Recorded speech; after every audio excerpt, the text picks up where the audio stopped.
મિત્રો, આજે હું તમને આસામના ડિગબોય શહેરની એક અનોખી કથા સંભળાવું છું. આ ઐતિહાસિક સ્થળ છે જ્યાં આખા એશિયામાં સૌથી પહેલીવાર પેટ્રોલિયમ એટલે કે કાળું સોનું મળી આવ્યું હતું. જ્યારે અંગ્રેજોએ હાથણીના પગ પર કાળા તેલના ડાઘા જોયા ત્યારે તેમને અંદાજ આવ્યો કે જમીનની નીચે પેટ્રોલિયમનો મોટો ખજાનો છુપાયેલો છે. તમને જાણીને નવાઈ લાગશે કે આ બધું એક અદ્ભુત ભૂજૈવ રાસાયણિક પ્રક્રિયાનું પરિણામ છે, જેમાં લાખો વર્ષોના અતિશય દબાણ હેઠળ પથ્થરોની પડતો વચ્ચે પેટ્રોલિયમનું નિર્માણ થાય છે.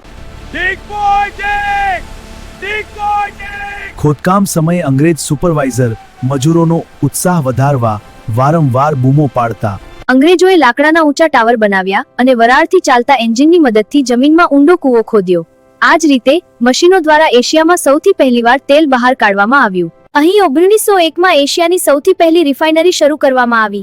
આ રિફાઇનરીમાં આપણે કાચા તેલમાંથી પેટ્રોલ, ડીઝલ અને કેરોસીન જેવા શુદ્ધ ઇંધણો મેળવી શકીએ છીએ. મિત્રો, ઉર્જાના આ સ્ત્રોતો મર્યાદિત છે, તેથી તેનો સમજદારીપૂર્વક ઉપયોગ કરવો ખૂબ જ અનિવાર્ય છે. પણ શું આપણે પ્રગતિની દોડમાં પર્યાવરણનું સંતુલન જાળવી શકીશું? તો મિત્રો, હવે તમે કઈ વૈજ્ઞાનિક કે ઐતિહાસિક ઘટના વિશે જાણવા માંગો છો? મને કોમેન્ટ કરીને જરૂર જણાવજો.